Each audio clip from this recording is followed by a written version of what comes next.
week-end. Sensation vous fait vivre la foire de l'Essonne Verte depuis l'île de loisirs d'Étampes. Nous sommes à la foire de l'Essonne Verte et je suis avec Jean-Marc Fouché. Vous êtes président de la communauté de communes entre Juines et Renardes. Bonjour. Bonjour. Bonjour, oui, président de la communauté de communes entre Juines et Renardes, et j'en profiterai juste à rajouter président également de la coopérative Île-de-France Sud, qui est présente sur le site. Alors justement, je vais tenir le micro, comme ça va être plus simple. La foire de l'Essonne Verte, c'est cette année la 74e édition. Pourquoi avoir répondu présent à cet événement ? Tout simplement, c'est que si on reprend un peu l'histoire de la foire de l'Essonne Verte, aujourd'hui ça a toujours été avec une entité agricole, de producteurs présents. Donc aujourd'hui c'était tout simplement évident pour nous, aussi bien en tant qu'élus par rapport aux orientations qu'on a pu prendre, mais également, je répète, au niveau de la coopérative, d'être présent sur cette foire comme on l'est chaque année.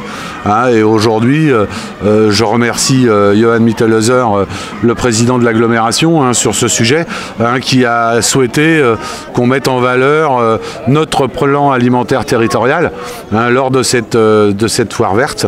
Ce plan alimentaire territorial que nous avons monté, c'est une de nos particularités au niveau de 3 EPCI.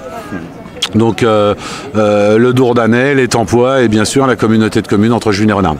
Alors justement, pourquoi est-ce que vous vous êtes ralliés avec vos voisins finalement pour ce projet alimentaire territorial? Quelles sont les cibles justement de ce projet? Tout simplement qu'à un moment donné, un terroir, ça ne s'arrête pas au périmètre d'une EPCI. Ça va beaucoup plus loin, et aujourd'hui nos 3 communautés de communes et d'agglos représentent vraiment une notion d'un terroir, le terroir du Sud Essonne. Et aujourd'hui il nous paraissait évident qu'à un moment donné on devait travailler ensemble sur ce sujet-là. Donc on avait déjà beaucoup de sujets sur lesquels on travaille ensemble, et celui-là en particulier nous a paru prioritaire. Donc il n'y a pas eu de...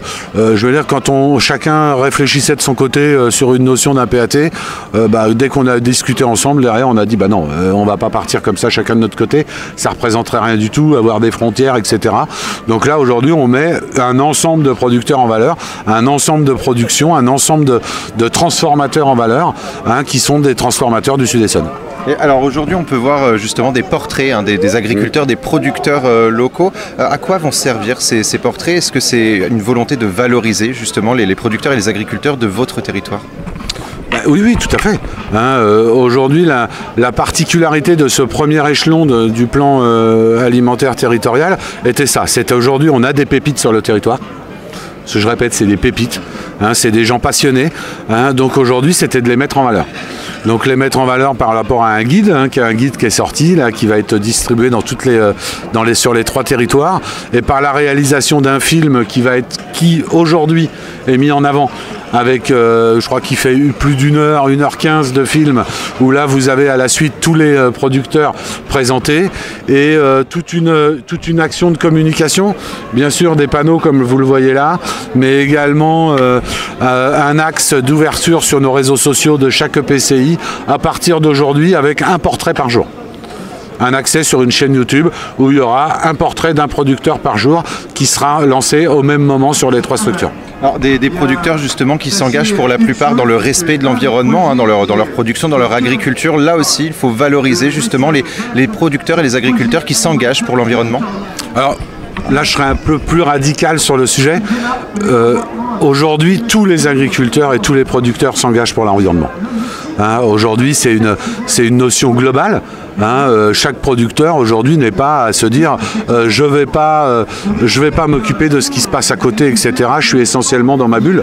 Non, tous les producteurs, et que ce soit sur n'importe quelle catégorie de production, sont ouverts à ça. Évoluent avec les réglementations, évoluent avec les modifications climatiques. Et je dirais que tous les partenaires qui sont autour sont dans le même type d'évolution. Donc aujourd'hui, c'est pour ça qu'à un moment donné, on n'a même pas eu à choisir certaines catégories. Il fallait mettre en valeur l'ensemble des catégories, puisque l'ensemble des catégories œuvrent dans le même sens. Des thématiques essentielles, et ils sont justement tributaires de ce climat et de cet environnement qui change. Merci beaucoup Jean-Marc Fouché d'avoir répondu à nos questions. Donc je rappelle que vous êtes le président de la communauté de communes entre Juines et Renardes, et que vous êtes aussi dans ce projet alimentaire territorial. Merci beaucoup. Merci à vous. Et nous on continue à vous faire vivre cette journée. Donc la foire de l'Essonne, ça continue jusqu'à demain dimanche.